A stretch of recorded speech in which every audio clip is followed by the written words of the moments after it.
Sampurasun, Assalamualaikum warahmatullahi wabarakatuh. Apa kabar semua teman-teman yang berada di rumah, di jalan, yang sedang liburan Idul Fitri, yang lagi pulang kampung, atau arus mudik. Aku doain kalian semua selamat sampai tujuan ya, sehat walafiat, bisa menjalankan aktivitas seperti biasanya. Dan saya juga ingin mengucapkan mohon maaf lahir dan batin. Semoga kita semua dapat bertemu di Ramadan yang akan datang. Oke. Ya, hari ini saya akan bercerita pengalaman saya ya. Waktu saya sebenarnya itu niatnya itu memang kan liburan. Ya, niatnya liburan dan niatnya memang ya spiritual juga kan.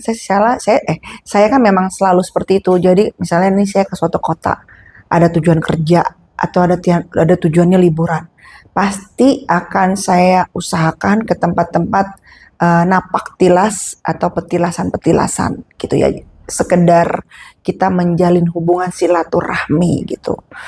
Nah, kalau pas ada waktu senggang ini pasti akan saya minta ziarah atau saya minta ke petilasan, napak tilas, saya tawasul di sana gitu ya. Dan kebetulan banget saat ini saya ada di daerah sekitar Gunung Lau. Ya, eh, memang ketika saya tawasul itu saya mendoakan, bukan hanya mendoakan manusia saja, tapi saya juga berkirim doa untuk alam semesta jagat raya, untuk gunung, laut, sungai, tumbuhan serta hewan. Intinya selama itu adalah ciptaan Tuhan, ciptaan Allah Subhanahu wa taala.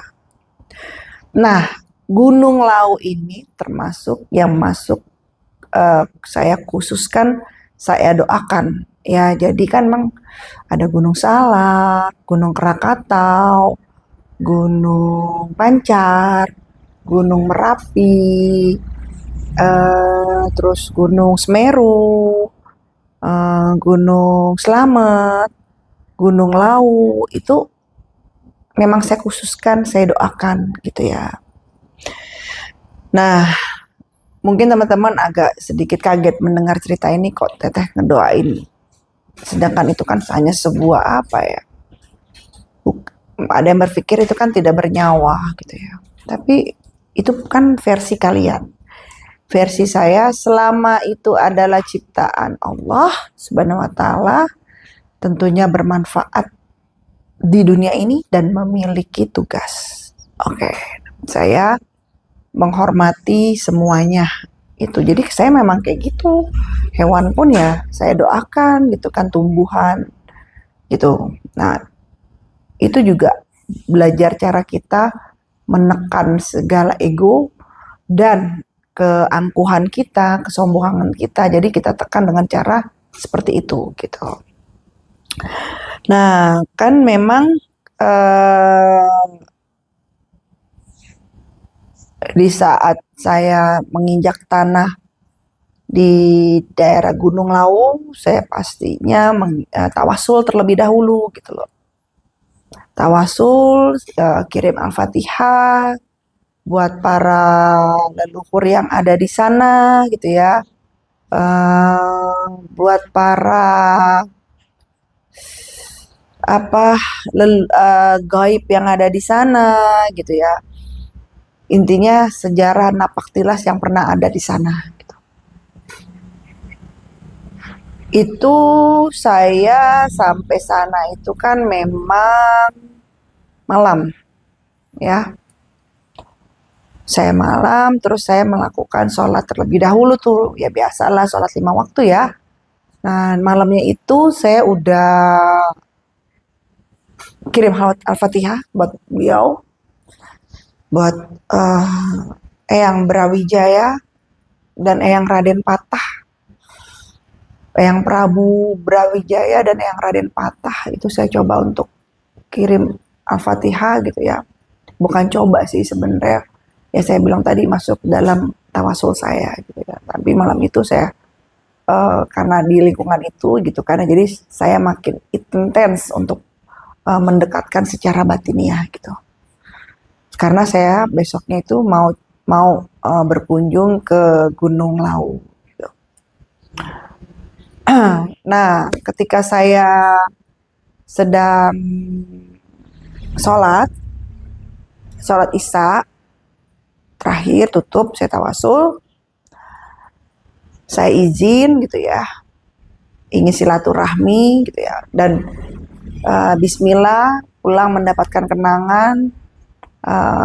Dalam arti kenangannya itu bukan saya mendapatkan benda-benda yang bersejarah ya gitu ya, bukan, tapi dapat kenangan apa ya, napak tilas yang ada dengan beliau dan saya bisa merasakan energi itu gitu loh. Itu bagi saya sih sebenarnya lebih ke oleh-oleh ya daripada kayak benda-benda karena saya memang bukan uh, ngincer benda-benda kayak gitu. Saya lebih ke apa ya?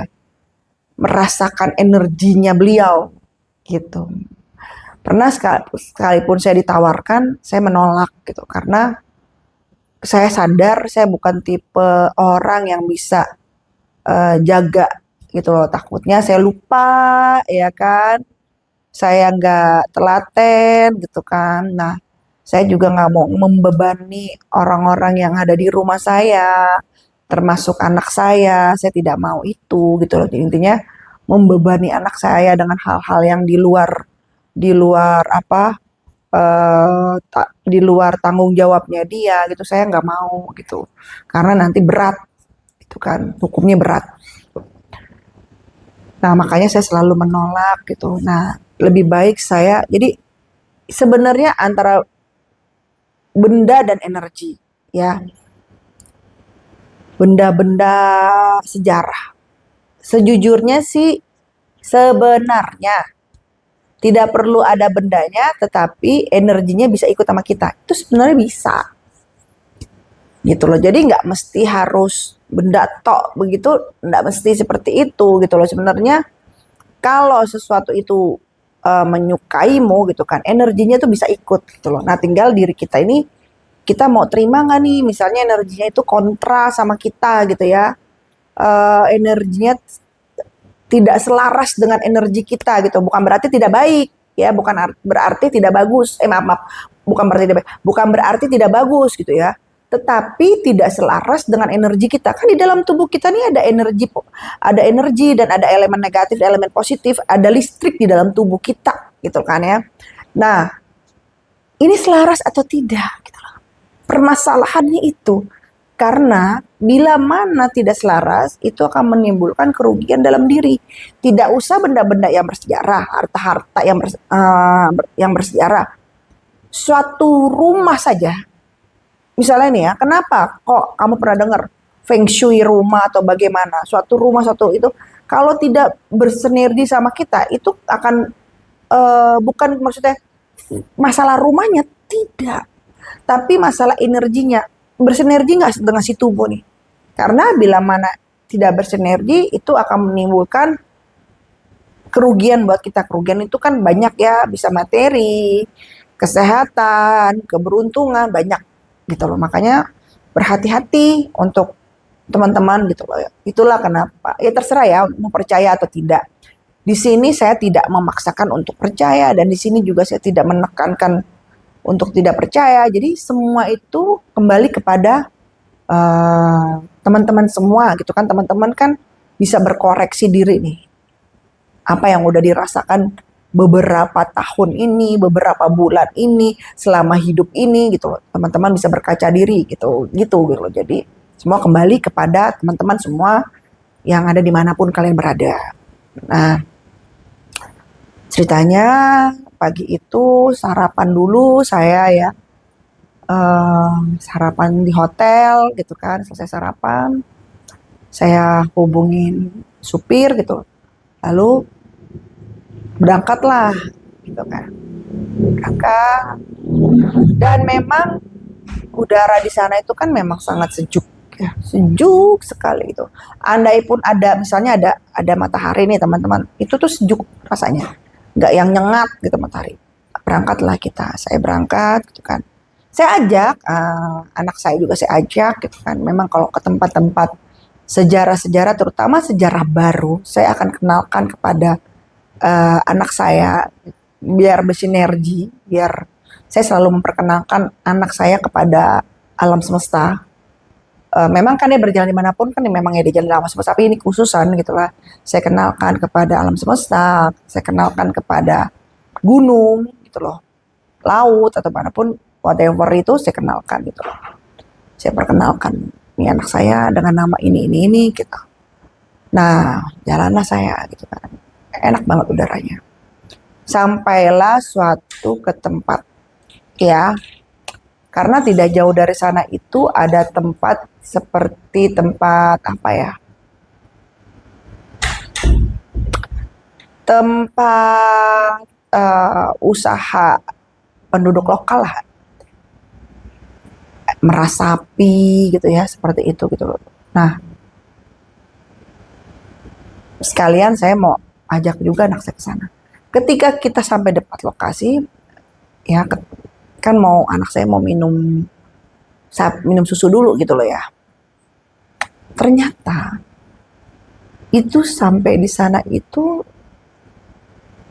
yang notabene katanya ramai itu sunyi sekali.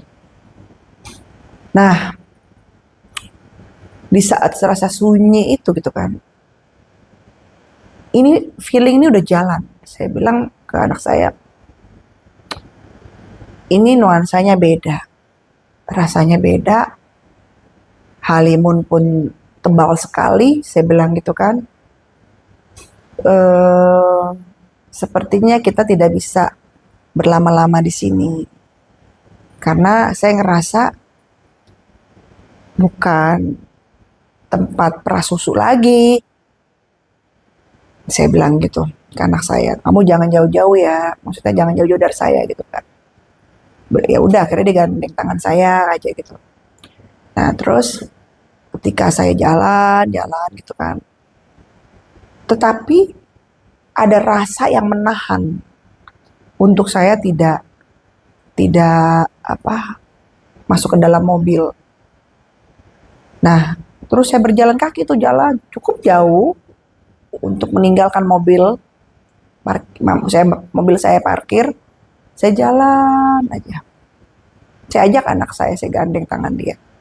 Sampai saya menemukan tempat petilasan Eyang Prabu Brawijaya. Ya, jadi tempat betapa beliau. Jadi itu adalah tempat di mana sebelum Eyang Brawijaya itu naik ke atas ke Gunung Lawu. Gitu.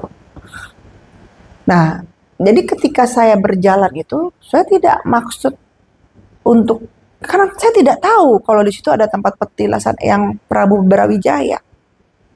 Saya hanya niatnya untuk mendekatkan titik sumber di Gunung Lawu, ya, dan mau antar anak saya untuk ke tempat prasusu.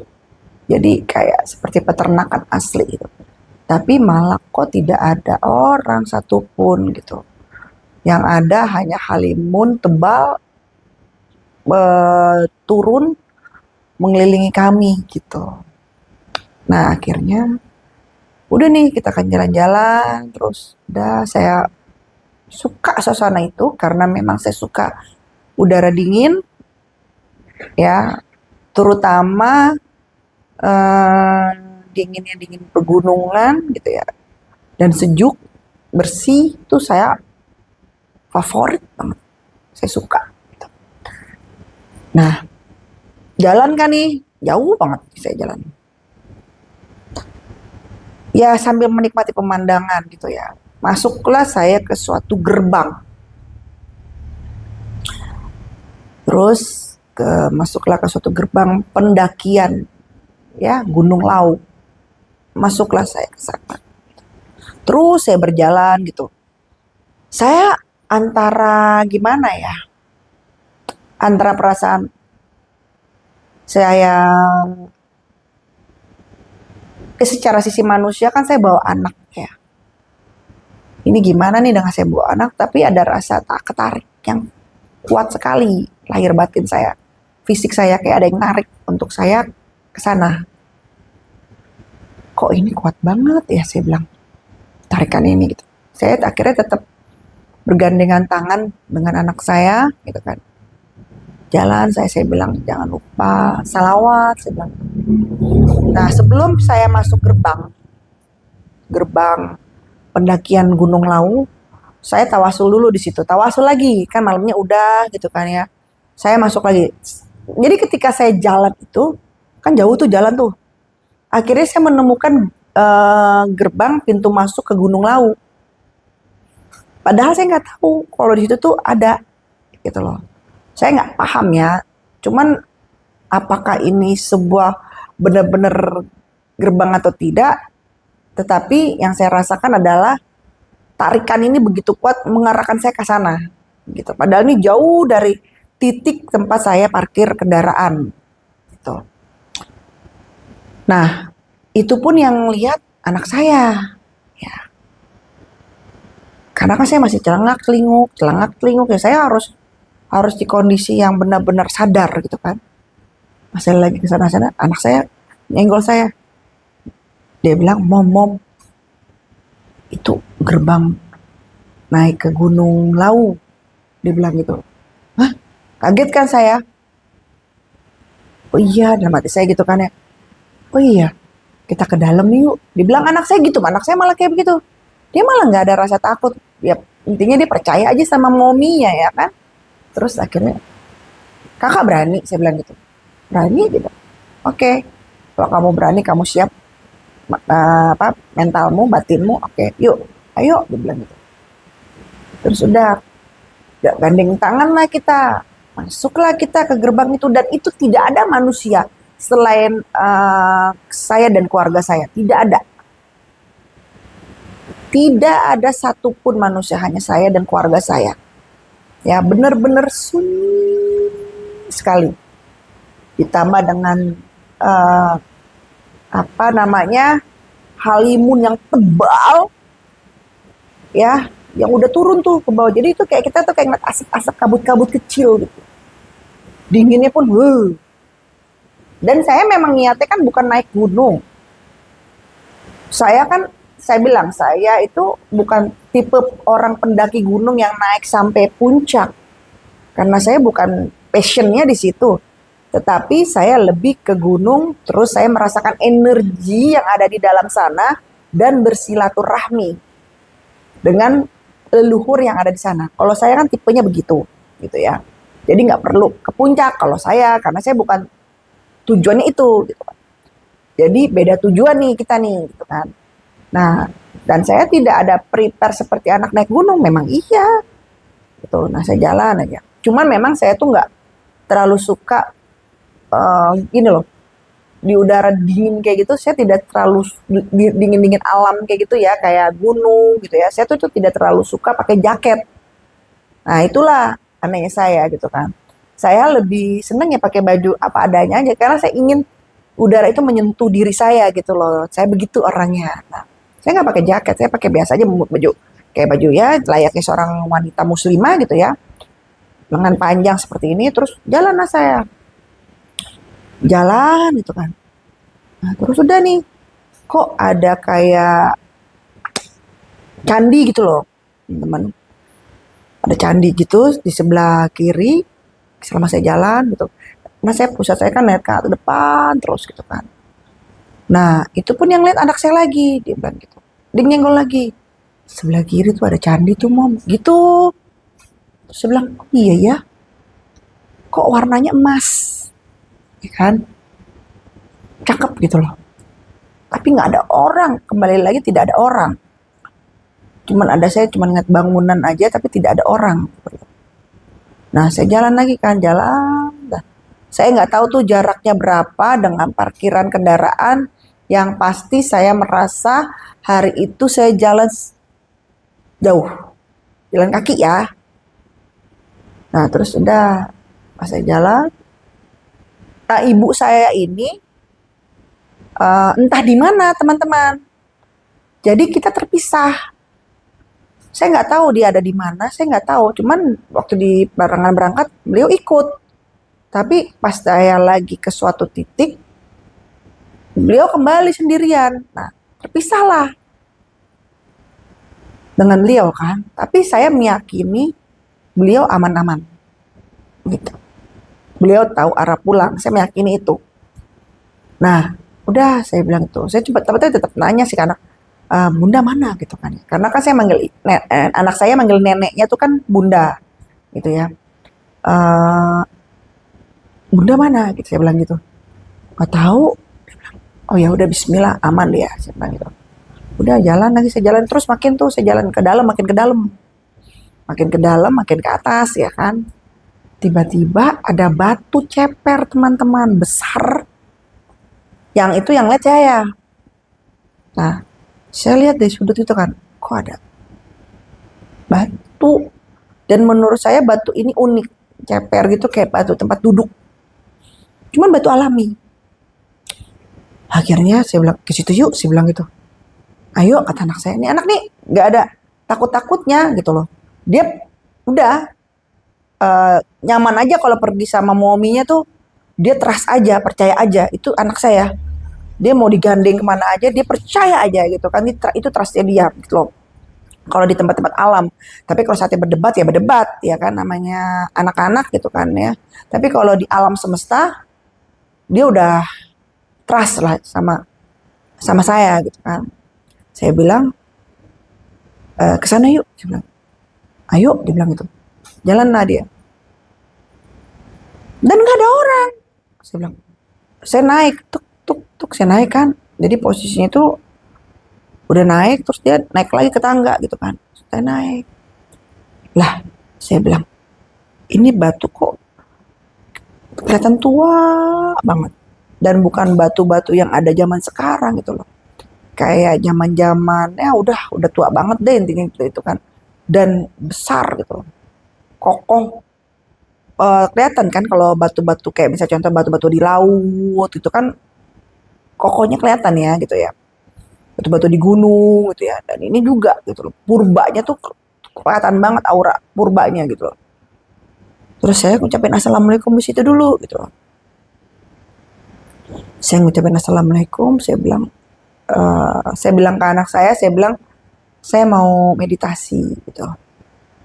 Ntar ya nak, mami meditasi dulu. Aku ikut, dia bilang gitu. Ya udah kamu duduk di belakangku aja, saya bilang gitu. Saya agak ke depan. Udah nih, saya duduk di situ kan.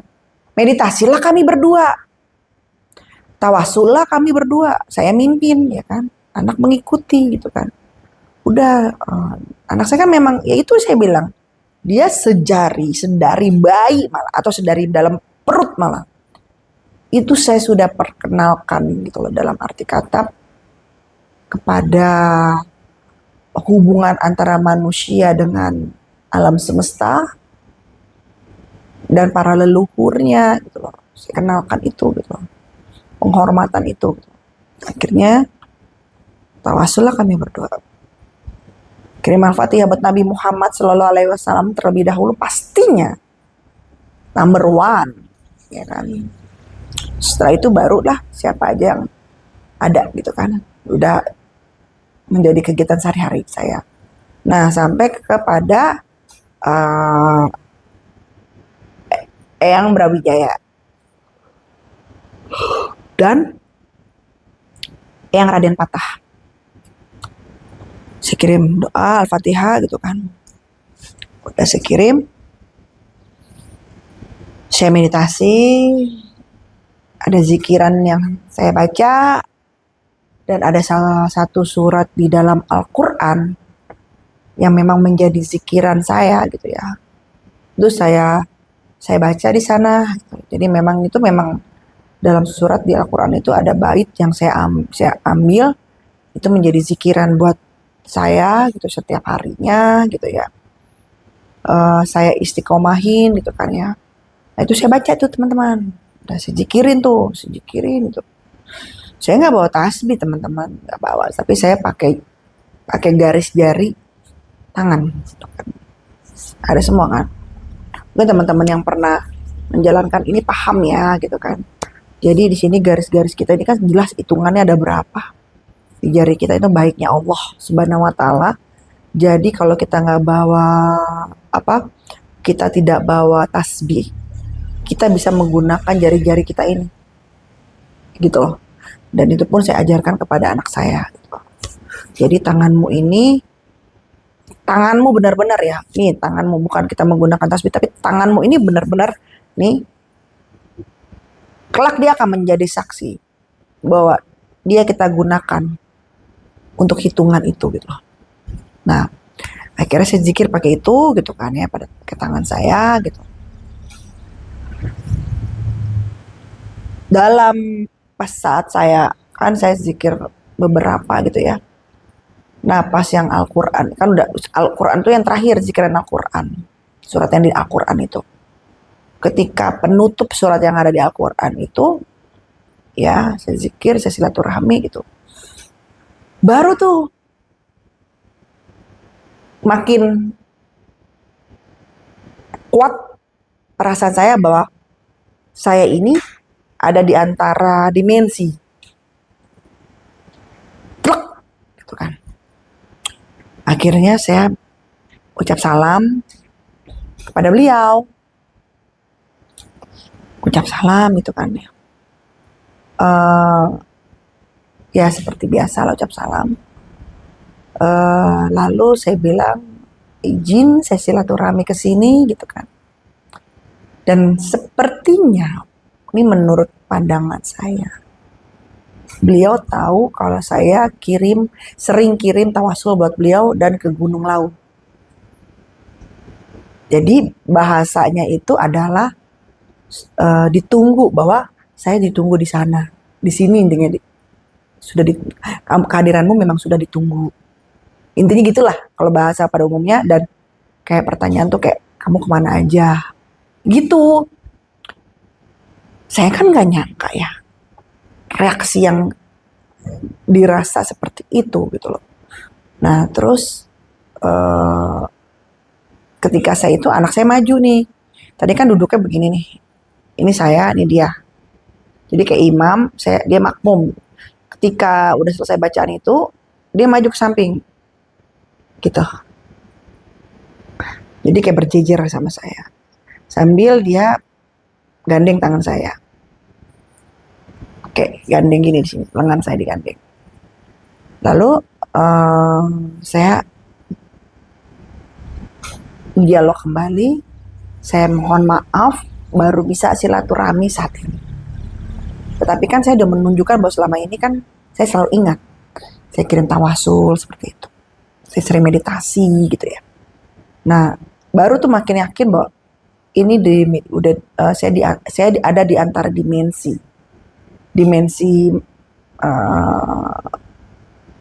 manusia pada umumnya dan dimensi lain. Gitu. Saya juga mengucap salam kepada semua. Nah, tiba-tiba anak saya nyenggol. Dia bilang, "Mi, saya ada monyet." Dia bilang gitu. Dia bisikin saya, "Ada monyet." Saya diam aja. Dari tadi ikutin aku. Dia bilang gitu. Monyetnya warna putih. Dia baru berani cerita tuh gitu kan. Jadi ternyata dia itu dari bawah dia jalan, dia ngeliat udah ada monyet kayak gangguin dia gitu kan. Warnanya putih besar gitu. Lucu, bahasanya anak saya kan namanya anak-anak ya. Dia bilang lucu, dia bilang gitu. Dan ternyata pas saya lagi meditasi itu ada. Dan yang lihat anak saya aja, dia bilang monyet itu lagi ngeliatin mumi, dia bilang gitu. Terus kayak nontonin kita ngeliatin begitu dan nggak ganggu, nggak galak juga. Terus saya tenggol lagi bahwa berzikir terus. Akhirnya zikir lagi kan. Nah, ketika saya berzikir itu gitu kan,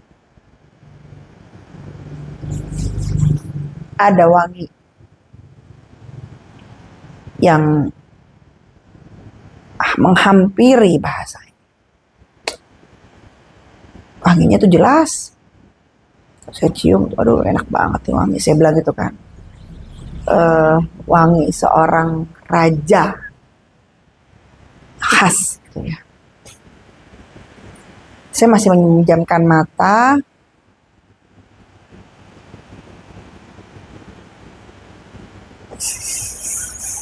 Beliau mengucapkan salam.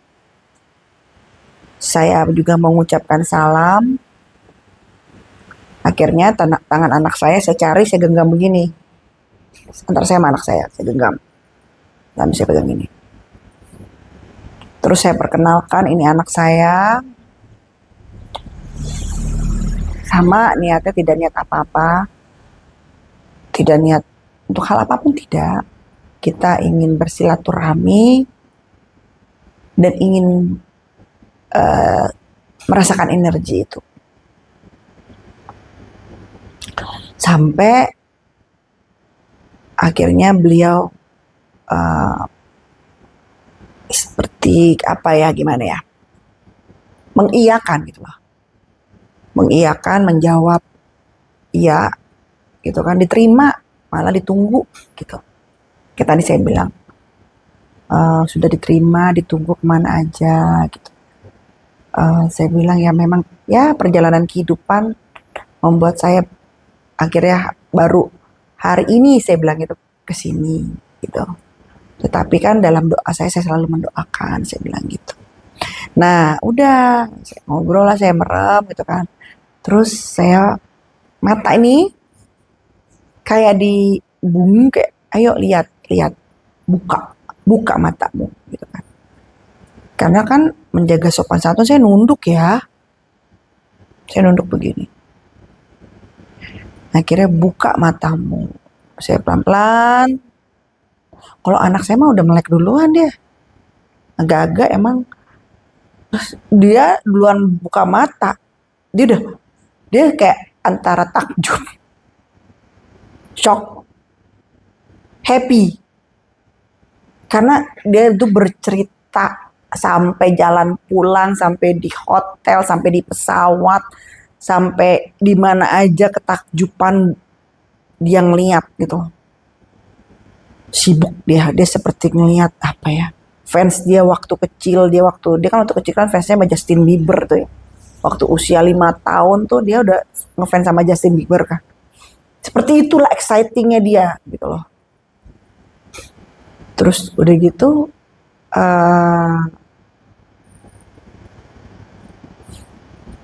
baru saya melek begini. Dang! Ada beliau dengan pengawalnya, penggawa-penggawanya, dan saya baru kayak kebuka mata saya begitu, baru ngeliat bahwa banyak masyarakat yang ada di sana. Kayak kehidupan. Gitu.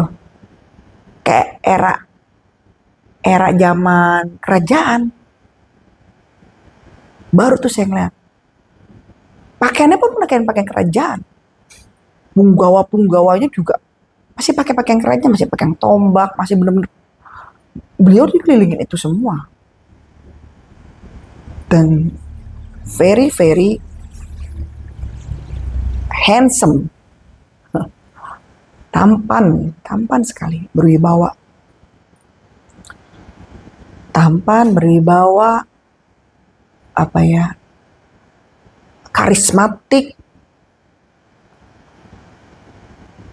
humble, rasanya tuh kayak nyaman aja, hangat aja jiwanya gitu loh.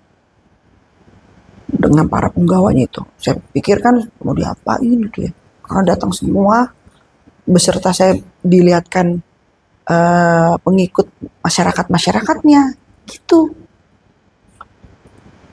kerajaan, dan saya udah nggak ngeliat kayak gunung lagi, ya udah kayak apa ya, kayak kehidupan aja. Dan yang saya lihat tuh tidak seram-seram. Itu yang saya lihat saat itu kan. memang kan ada beberapa lingkungan ya, tetap yang seram-seram mah biasanya ada kalau di gunung itu untuk menjaga juga kan, untuk yang tidak yang berbuat macam-macam. Tapi yang alhamdulillah yang dilihatin ke saya sama anak saya tuh yang nice aja, karena ternyata nih anak saya ini lucu, dia kan polos ya. Dia bilang kalau aku lihat nanti Eyang, dia bilang gitu. Aku mau lihatnya jangan yang serem-serem ya Eyang, gitu. Dia kan bener-bener kan dia kalau saya bilang gini, udah berani request kamu. Saya bilang gitu kan. Udah berani minta. Saya bilang gitu kan. Ya iyalah. Dia bilang gitu kan, aku kalau ngeliat yang serem-serem takut ngerepotin mami aku. Dia bilang gitu, takut aku kaget. Dia bilang. Jadi aku minta dibawa Eyang nanti kalau aku ngeliat niatnya yang bagus-bagus ya Eyang, jangan yang serem-serem gitu kan. Aku kan masih kecil Eyang gitu. Nanti aku ngerepotin mami aku nggak mau, kasihan, dia bilang gitu. Bener, dia ngeliat kayak tadi monyet, lucu kan. Terus dia ngeliat ya kayak masyarakat biasa, makanya dia pas dia ternyata gandeng saya begini, bep. Kan tadinya dia gandeng saya begini pas lagi duduk sila, kan dia maju tuh ke depan. Tadinya kan dia kayak makmum, saya imam, ya kan. Pas dia maju ke depan ini ternyata dia udah ngeliat tuh. Karena sekarang saya masih merem, masih berdoa. Dia udah ngeliat tuh. Terus tadinya dia gandeng saya begini, kan dia gandeng tangan saya begini nih, duduk di sebelah saya, duduk sila. Beda, udah nggak gandeng lagi, tapi dia begini saya nih, tangan saya diambil, dia langsung gini. Ternyata tuh dia udah ngeliat, gitu. Nah, dia bilang bahasanya monyet yang tadi lucu itu tiba-tiba jadi kayak seorang punggawa. Dia bilang gitu. Hah? Dia bilang tuh. Nah, dia ada rasa takjub, ada rasa takut, wajar. Ya, wajar saya bilang gitu kan. Dan memang benar ya saya lihat. Jadi dengan mahkota beliau gitu ya. Beliau memakai baju kerajaan, ada pakaian yang di sininya itu apa saya nggak paham. Ya warnanya kayak emas kayak begitu gitu ya. Dan warna rambutnya juga hitam, beliau hitamnya tuh kayak apa ya? Gelombang kecil lah. Nggak lurus banget, nggak keriting itu enggak lah. Gitu. Terus ada kumisnya dikit gitu ya.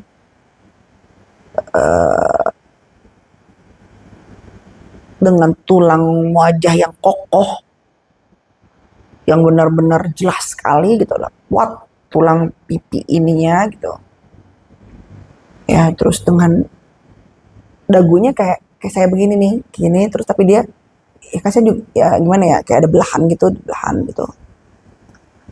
Terus alisnya bener-bener pekat lebat. Matanya matanya tuh apa ya? Matanya tuh seperti sendu lah. Nih ya kalau kalian yang bisa ngelukis tuh silakan saya kasih gambaran. Matanya tuh sendu tapi tajam. Dia lebih bukan wajah, dia lebih wajah yang berwibawa. Gitu loh. Badannya bidang, kulitnya itu lebih ke kuning langsa coklat, tapi nggak hitam banget itu, nggak kuning gimana ya gitu deh. Dan tampan, handsome lah. Nah, punggawa-punggawanya itu yang benar-benar punggawa inti kalau bahasa saya itu bentuknya sama semua. Jadi kayak tingginya sama, berat badannya sama. Kayaknya ada kriteria kayaknya sih. Kalau saya lihat gitu kan, itu yang benar-benar kalau menurut saya tuh setia lah gitu loh. Nah, jadi kan ada punggawa-punggawa tuh. Nah, di samping punggawa juga ada pakaian yang beda kayaknya sih, sebagai kalau di kerajaan itu sebagai kayak apa ya? Seperti petuah-petuahnya gitu loh. Karena pakaiannya nggak sama kayak punggawa, lebih mewah lah pakaiannya gitu loh. Kalau kerajaannya mah bener-bener ini banget gitu. Masyarakatnya masih pakai, yang perempuan masih pakai lurik, apa sih, pakai kain gitu kan, sanggul gitu ya, masyarakat kayak itu aja biasa saya dilihatkan itu. Saya salam gitu kan. Dia pun senyum. Nah, terus saya bilang, saya habis dari ke ziarah ke yang makam saya sebutin gitu kan. Dan saya juga memang ada ketarikan yang kuat untuk kesini. Dia bilang memang sudah ditunggu. Nah, terus saya bilang halimunnya begitu begitu tebal sekali, dia bilang gitu. Saya bilang gitu kan. Saya tanya apa memang selalu seperti ini. Terus akhirnya beliau mau titip pesan bahwa kalau mau ke laut ke atas, gitu, intinya gitulah. Itu jangan hari Selasa. Ya, untuk pendaki-pendaki gunung-gunung laut, kalau bisa jangan hari Selasa naik gunung laut. Karena hari Selasa itu memang kenapa kok halimunnya lebih turun, lebih tebal, lebih luas gitu jangkauannya, dan titik kefokusannya agak sulit karena memang biasanya itu ada kayak seperti hari hajatnya yang ada di atas. Gitu biasanya mereka lagi ada hajat. Jadi kalian kalau bisa hari Selasa jangan muncak, jangan naik. Pesannya seperti itu ya. Nah, terus ya saya tidak, maksudnya gini loh. Ya silakan kalian percaya atau tidak, saya juga tidak memaksa, tidak mau berdebat juga karena yang saya rasakan seperti itu dan saya dapat seperti itu. Namun bila mana tetap naik, ya terima resiko. Yang namanya ada hajatan, gitu. Terus saya bilang, ya harapan saya tanah Jawa, Pulau Jawa ini akan senantiasa subur, akan senantiasa baik-baik. Saya minta kepada Gusti Allah, saya bilang gitu kan. Dan Bismillah mendapat karomah dari Eyang gitu kan, dan Eyang juga membantu ekosistem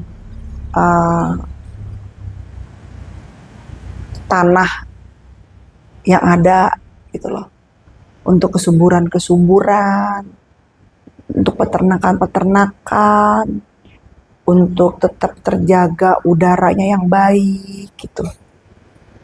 Intinya tuh untuk masyarakat penduduk dunia yang sekarang lah gitu loh, saya bicara begitu gitu loh. Jadi biar hubungan antara laut dengan penduduk sekitar, masyarakat di sekitar juga makin terjaga gitu.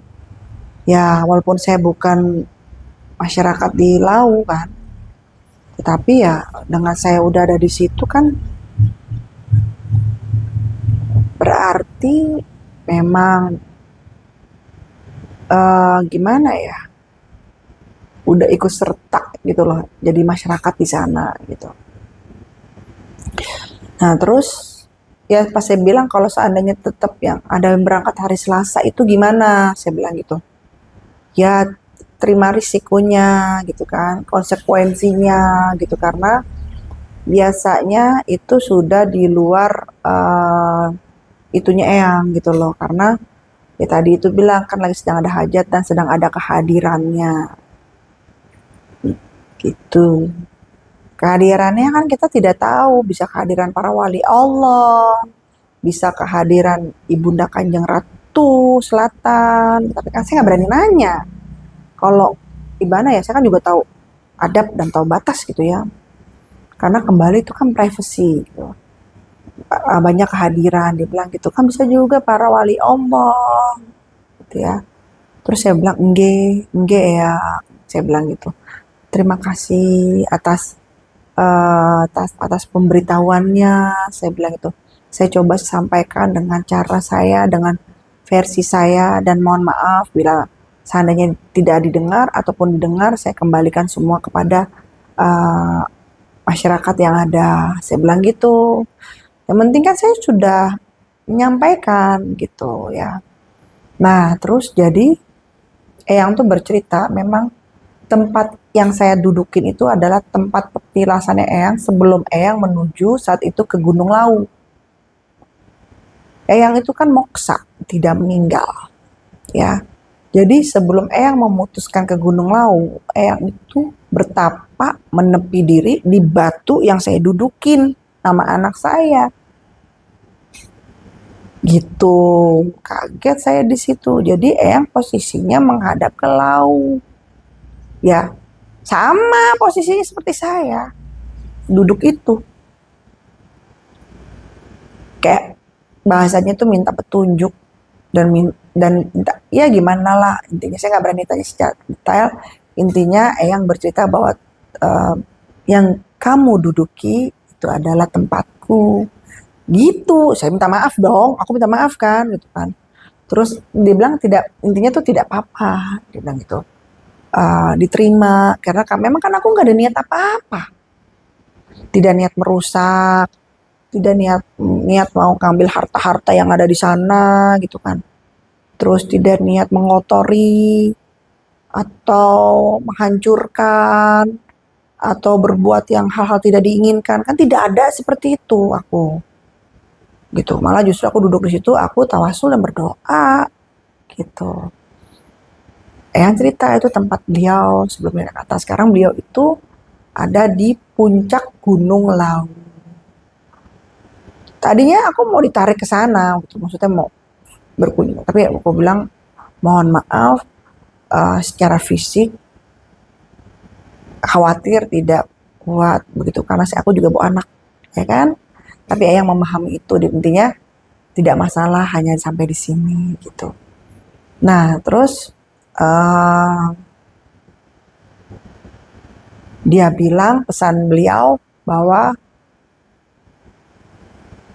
bertakwalah kepada Tuhan Yang Maha Esa. Tidak ada yang sebaik-baiknya selain Tuhan Yang Maha Esa. Gitu, intinya bahasanya seperti itu. Terus dan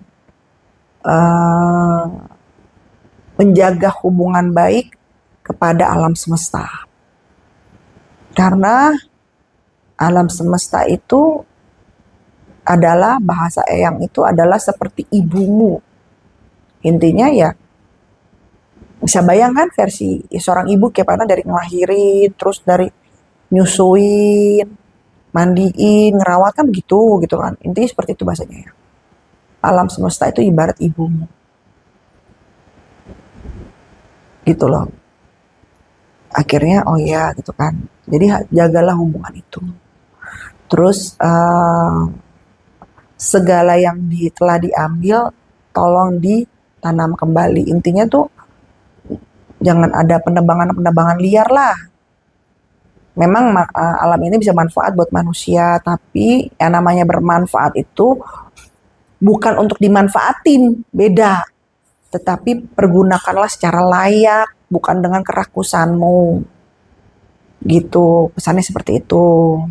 Ya, terus apalagi ya?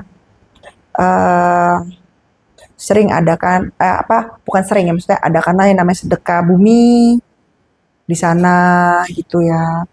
Nah, untuk para masyarakat-masyarakat yang ada di sekitar Gunung Lawu, adakan sedekah bumi. Itu aja pesannya gitu loh. Yang penting kan saya sudah menyampaikan gitu kan. Intinya saya minta tanah Jawa ini baik-baik saja.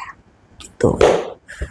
Oke teman-teman, kita akhiri dulu. Nanti saya akan lanjut lagi kisah-kisah selanjutnya karena ini kalau cerita kayak gini berat. Ya, pokoknya kalian bahagia selalu bersama orang-orang tercinta kalian. Sampai ketemu di Feni Rama Official YouTube selanjutnya. Jangan lupa dukung selalu saya. Oke? Di YouTube ini. Dan share sebanyak-banyaknya. Like, komen, kita berbagi kisah. Oke, silakan komen yang punya pengalaman di Gunung Lawu. Sampai ketemu lagi. Assalamualaikum warahmatullahi wabarakatuh.